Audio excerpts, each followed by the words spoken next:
All right. Hello, hello, hello, hello, and welcome back to another fabulous EOC Algebra 1 review video. So today we are going to be looking at a couple of different standards. You can see those standards across the top here. First thing, we're going to be evaluating functions. That's what we're going to be starting off with today. So take a look at this problem right here, number 1. And it says, what is the value of f of 16 minus f of 0 when f of x is 4x minus 8. So take a few moments, try to solve this, and then we're going to show the work. So what we're trying to do is we're going to plug 16 in, and then we're also going to plug 0 in. So we're going to be writing this equation twice. So when I do f of 16, I would be writing this as 4 times 16 minus 8 minus what f of 0 is. So I plug in 0 for x. And then we're just going to solve. So once you have all of this written out, once you've plugged in, now we're just going to solve. So 4 times 16 is 64. We're going to leave that minus 8. Okay. Minus 4 times 0 is 0. Minus 8. The key to evaluating is making sure that you use these parentheses. Very, very important, and I'm going to show you why.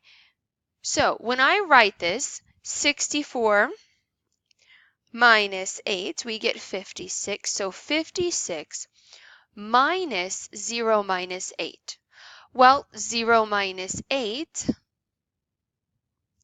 is going to be negative 8. I distribute that negative, so this becomes 56 plus 8. So 56 plus 8, which is 64. Without these parentheses, you will probably not get the right answer. You need to make sure that when you're evaluating, when you're plugging in an equation, that you use parentheses. Okay, I hope you got started off to a great place. Let's go ahead. Here's our calendar, and let's do number 2. So the height, h in feet, of an object thrown upward from a height of 144 feet is a function of time in t seconds. The height can be determined by the following function. So they give us this quadratic function, h of t equals negative 16t plus 128t plus 144. This question wants to know, what is the height of the object at 3 seconds? So I want you to pause, go ahead and try to fill this out. What is the height at 3 seconds? Well, we can figure out that height by evaluating the function when t, because t is our time, when t is 3. So we're going to plug in 3, any happy little place that you see a t. So h of 3 is equal to negative 16 times 9, 3 squared is 9, plus 128 times 3, 128 times 3 is equivalent to 384, plus 144. So now let's go ahead and take care of this right here. So 16 times 9, negative 16 times 9 is negative 144. Now we've got a ton of things to combine. My 144s are going to cancel out. So at 3 seconds in the air, this object is at 384 feet. Okay, how'd you do? You got it? Give yourself a pat on the back. If not, try plugging it in again. Don't move on just yet. Try plugging it in again. All right, we are moving rapidly through these. We've got so much to cover. So, next one, it says the number of miles a car can be driven depends on the number of gallons in its tank. The function m equals 25g models the situation. in which a car gets 25 miles per gallon. If the tank holds 20 gallons of gas, which inequality represents its range? Its range. So think about this for a moment.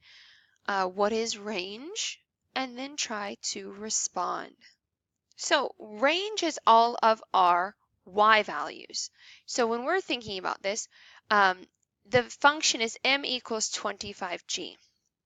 Okay, the car gets 25 miles per gallon. The tank only holds 20 gallons. So what you have to think of is we're dealing with range, which means if I have 0 gallons of gas, if I plug in 0 gallons of gas, I can go, well, no miles, right? I can go literally 0 miles. But the most that my gas tank can hold is 20 gallons. So if I plug in 20, the maximum amount of gas that I can hold is 500. Or sorry, the maximum amount of miles I can go is 500. So my range is going to be anywhere from 0 to 500. So I can drive 0 miles or I could drive 500 miles, all on the same gallon of gas once I filled up. Okay, cool. Moving on to a new standard, IF.1.1. This is all about demonstrating your understanding of domain. So when we're talking about domain, we're talking about all of the x values. Okay? So it says let f be a function such that f of x equals 2x minus 4 is defined by the domain 2 is less than or equal to x is less than or equal to 6. The range of the function is what? So in order to figure this out, we're just going to plug in. If I plug in 2 for x, that is going to give me the minimum amount of my range. So if I plug in 2, the minimum amount for my range is going to be 0. If I plug in 6, so 2 times 6 minus 4, the maximum amount for my range would be 8. So my answer is B. So remember, domain is your x values, range is our y values. Okay, let's look at some tables. Given that y is a function of x, which table best represents a function? So a function. Go ahead, take a look at these tables. Which one best represents a function? Okay, a function means that every input has only one output. So if any of these inputs repeat, not a function. So your best option is B. None of those values repeat. Cool beans. Moving right along here. We've got a set of ordered pairs. Awesome, awesome, awesome ordered pairs. Yay. Which set is a function? So, or is this set a function? Go ahead and pause, read through those statements. Which statement is correct? So A is correct because this set is a function since each element in the domain has a different value for the range. It is a function. All right, last one. The domain of the function f of x equals negative 3x is restricted to negative integers. It's restricted to negative integers. Which values are elements of the range? So our domain, our x values, can only be negative. So thinking about that, what values are going to be our range, which are our y's?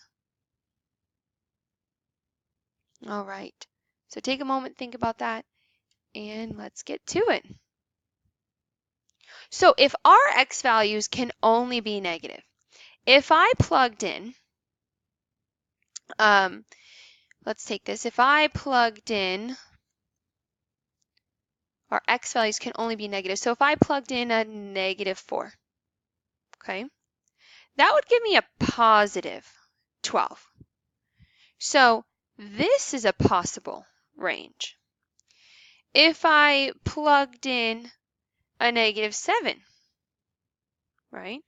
Well, this would be a possible range. If I plugged in a -3 for x, 9 is a possible answer, 7 is a possible answer. These are not possible answers because in order to get 0, I would need to plug in 0, and 0 is not a negative number. So the values that my elements can be for the range, anything that's positive, since it's a negative when I'm plugging in. All right, last and final standard, understanding and just interpreting parts. So we've got a local theater that sells admission tickets for $9 on Thursday nights.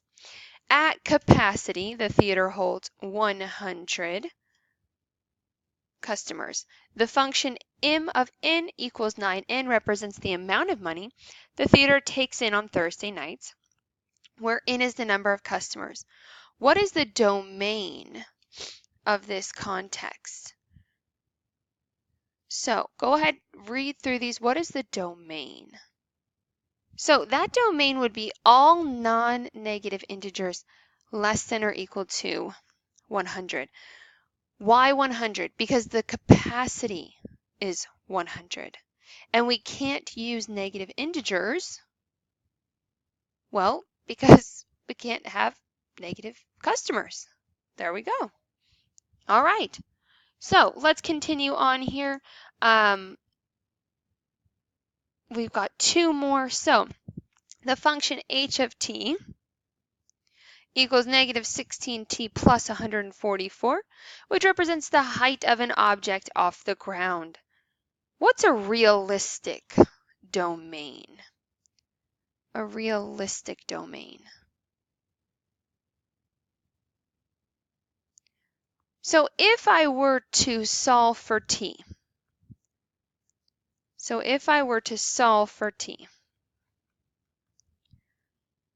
I can subtract 144 from each side. So I get -144 equals -16t squared.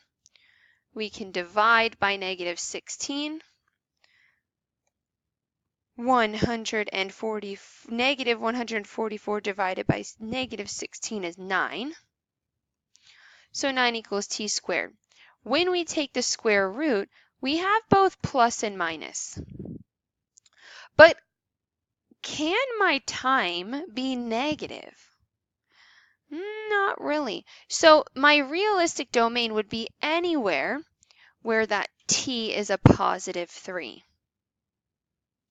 Okay, guys, that is going to wrap us up for this one. Go ahead and make sure that in USA Test Prep you are practicing these standards. A lot of information in this video. If you got lost, confused, let me know. But have an awesome day. I can't wait to see you all. Goodbye.